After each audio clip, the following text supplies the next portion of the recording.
Powers and abilities के बारे में। सो पेनीवाइज एक एंशिएंट एलियन है या फिर उसको आप एल्ड्रिच मॉन्स्टर भी कह सकते हैं, जो कि बिलोंग करता है स्टीफन किंग्स की best selling and award winning novel the same name से। एंड उसके ऊपर काफी ज्यादा मिनी सीरीज एंड मूवीज भी बन चुकी हैं, जिसमें से इट चैप्टर 1 एंड चैप्टर 2 का नाम तो आप लोगों ने सुना ही होगा। सो अगर हम लोग पेनीवाइज की पावर्स की बात करें तो ये एक कॉस्मिक एंटिटी है। जी हाँ, एक एंशिएंट कॉस्मिक एंटिटी जो कि अर्थ पे काफी टाइम पहले आई थी एंड एक शहर डेरीमैन में बच्चों का शिकार करता है हर 27 साल में। एंड जब जब ये खाने आता है तब तब मास लेवल पे किलिंग होती है। इसकी अगर पावर्स की बात करूं तो इसके पास है टेलीपैथी, दूसरों के इमोशंस एंड मेमोरीज को डिटेक्ट कर सकता है, दूसरों के साथ माइंड के द्वारा कम्युनिकेट कर सकता है, दूसरों को पोजेस कर सकता है, यस उनके माइंड एंड एक्शन को भी कंट्रोल कर सकता है। इसके अलावा इसके पास शेप शिफ्टिंग भी है, ये किसी भी टाइप के बीइंग में शेप शिफ्ट करके ट्रांसफॉर्म हो सकता है एंड ऐसी चीजें भी बन सकता है जो कि एग्जिस्ट ही नहीं करती है रियलिटी में। एंड यस जो भी चीज ये बनता है उस चीज की भी सारी एबिलिटीज एंड वीकनेसेस आ जाती हैं इसके पास। ये दूसरों को इल्यूजन्स दिखा सकता है एंड इस पावर का ये ज्यादातर तभी यूज करता है जब इसको किसी को डराना हो। एंड यस इसके इल्यूजन्स काफी ज्यादा रियलिस्टिक होते हैं। ये इनविजिबल भी हो सकता है एंड इसके पास टेलीकिनेसिस की भी पावर्स हैं, यानी कि किसी भी ऑब्जेक्ट को हवा में उड़ा देना सिर्फ अपने दिमाग से। एंड यस दूसरों की सोल को ट्रैप भी कर सकता है, वेदर को भी कंट्रोल कर सकता है, टेलीपोर्ट हो सकता है। इसके पास है सुपर ह्यूमन स्ट्रेंथ, स्पीड, इनवल्नरेबिलिटी, यानी कि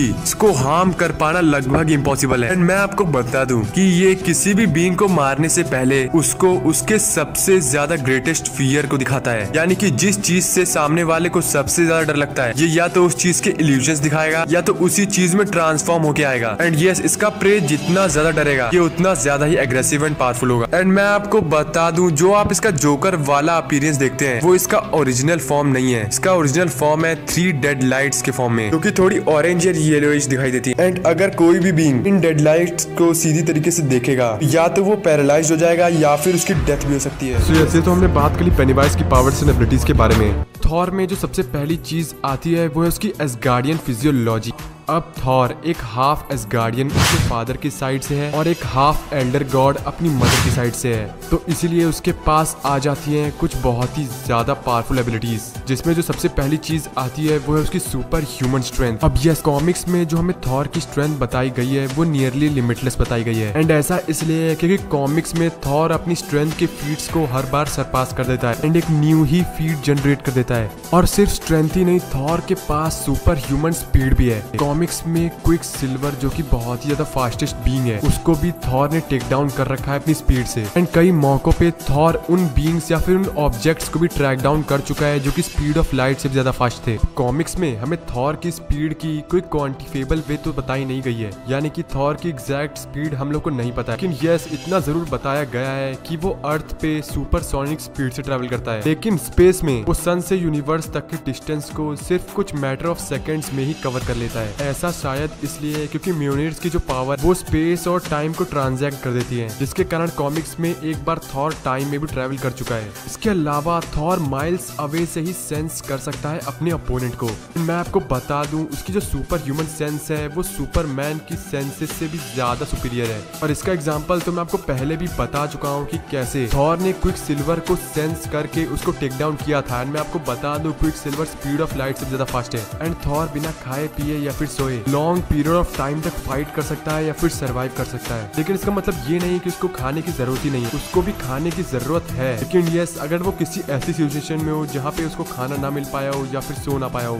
तभी भी वो एक लॉन्गर ड्यूरेशन तक उस सिचुएशन में सरवाइव कर सकता है। इसका एग्जांपल भी हमने कॉमिक्स में देखा था कि कैसे उसने फ्रॉस्ट जायंट की आर्मी से 1 साल तक फाइट की थी बिना किसी रेस्ट के। एंड इसी लाइन से उसकी एक और पावर का हमें पता चलता है जो कि है सुपर ह्यूमन स्टेमिना। ठीक उसकी स्ट्रेंथ की तरह ही उसकी जो स्टेमिना है वो भी अनडिफाइंड है कॉमिक्स में, यानी कि कॉमिक्स में ये बताया नहीं गया है कि थॉर का एग्जैक्ट स्टेमिना कितना है। एंड अब इसके अलावा थॉर के पास इनवल्नरेबिलिटी भी है, एंड ऐसा इसलिए है क्योंकि वो ओडिन का बेटा है। थॉर अर्थ के सारे तरीके के डिजीजेस या फिर टॉक्सिन से इम्यून है एंड एक्सट्रीम हीट एंड सब जीरो टेम्परेचर से भी इम्यून है।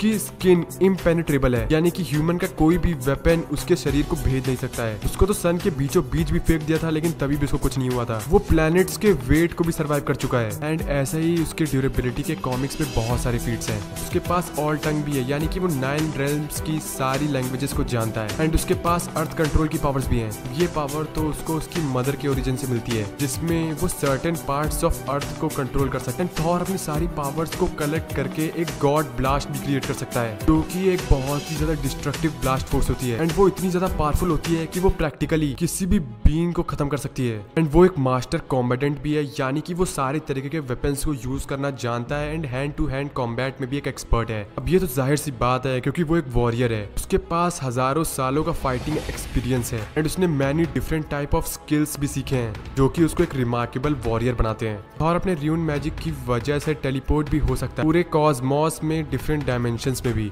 थॉर की इस पावर का एक्सटेंड भी अभी भी अननोन है, लेकिन जो चीज थॉर को बहुत ही ज्यादा खतरनाक बनाती है वो है उसकी वॉरियर मैडनेस। अगर थॉर का जो अपोनेंट है वो बहुत ज्यादा पावरफुल होता है, तो थॉर अपनी इस एबिलिटी का यूज करता है, जिसमें थॉर की जो स्ट्रेंथ और स्टेमिना है वो टेम्पोरेरीली काफी ज्यादा इंक्रीज हो जाते हैं। वो इंसैनिटी के एक नेक्स्ट लेवल पे पहुंच जाता है, यानी कि बेरसिकर रेज। इतना ज्यादा गुस्से में होता है कि कोई भी अगर उसके रास्ते में आए तो थॉर उसको खत्म कर दे, फिर चाहे वो उसके फ्रेंड्स भी क्यों ना हो। हालांकि ये जो पावर है ये ओडिन के लॉ के खिलाफ है, एंड इसीलिए थॉर इस पावर का ज्यादा यूज नहीं करता है। लेकिन यस, अगर थॉर अपने फाइट के बीच में इस पावर का यूज करे तब तो थॉर को रोक पाना नियरली इम्पॉसिबल हो जाएगा। अब अगर हम लोग बात करें थॉर के वेपन्स की, तो जो उसका सबसे ज्यादा प्राइमरी वेपन है वो है म्यूनिर, जिसका यूज वो बहुत ज्यादा करता है। एंड जो उसका सेकंड वेपन है वो है स्टॉर्मब्रेकर, एंड वो भी काफी ज्यादा पावरफुल वेपन है। एंड अपने वेपन्स की हेल्प से थॉर थंडर स्टॉर्म्स जनरेट कर सकता है, थंडर बोल्ट्स जनरेट कर सकता है, टॉर्नेडोज जनरेट कर सकता है, एंड और भी काफी ज्यादा चीजें कर सकता है। सो यस गाइस, ये तो हमने बात करी थॉर की पावर्स एंड एबिलिटीज के बारे में। सो अब अगर हम लोग बात करें कंक्लूजन की, तो यहाँ पे मेरे हिसाब से पेनीवाइज बेशक बहुत ज्यादा पावरफुल है, एंड वो थॉर की तरह पूरी तरीके से वेदर को मैनिपुलेट भी कर सकता है, एंड किसी भी टाइप के क्रिएचर या फिर बीइंग का फॉर्म ले सकता है। बट यस, अगर मैं बात करूं इन दोनों में कौन जीतेगा, तो मेरा ओपिनियन थॉर के साथ है, बिकॉज हमने देखा है कि थॉर अपने फियर को ओवरकम कर लेता है। यस, उसके पास बहुत सारे डेडली वेपन्स भी हैं, जो कि पेनीवाइज को बहुत ज्यादा हार्म कर सकते हैं। So yes, at the end of the day मुझे लगता है कि थॉर पेनीवाइज को डिफीट कर सकता है। लेकिन गाइस, ये तो सिर्फ हमारा ओपिनियन है। आप लोग बताइए कि आपके हिसाब से कौन जीत सकता है। So guys, I will see you in the next video.